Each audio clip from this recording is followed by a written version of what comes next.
Ilham Akbar Habibie mengungkap kronologi penjualan mobil Mercedes-Benz 280 SL milik ayahnya, Presiden ketiga Republik Indonesia B.J. Habibie, yang jadi barang bukti kasus dugaan korupsi proyek pengadaan iklan pada Bank Pembangunan Daerah Jawa Barat dan Banten atau BJB periode 2021 hingga 2023.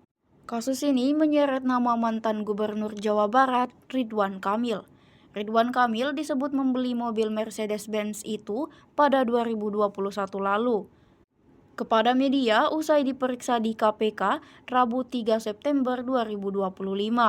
Ilham menjelaskan penjualan mobil bermula saat Ridwan Kamil mengunjungi rumahnya dan melihat kendaraan yang dikoleksi B.J. Habibie. Meski awalnya tidak langsung menjual, namun ketika mengecek mobil tersebut ada dua tipe, Ilham akhirnya mengizinkan.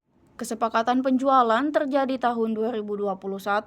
Ridwan Kamil membeli dengan skema cicil.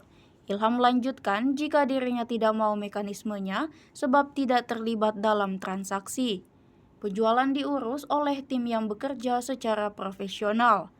Menerima uang, kemudian uang tersebut dipakai untuk memperbaiki mobil bertipe sama yang menjadi bagian koleksi B.J. Habibie. Mobil tersebut disepakati dijual seharga Rp2,6 miliar tanpa kontrak.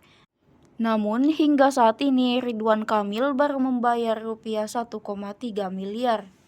Penyidik KPK telah menetapkan 5 tersangka. Pada 13 Maret 2025 telah menetapkan 5 orang tersangka. Setelah sebelumnya pada 10 Maret 2025, KPK menggeledah rumah Ridwan Kamil dan turut menyita sepeda motor hingga mobil dari penggeledahan tersebut. KPK memperkirakan kerugian negara dalam kasus dugaan korupsi di Bank BJB tersebut sekitar Rp222 miliar.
Download Tribun X sekarang, menghadirkan lokal menjadi Indonesia.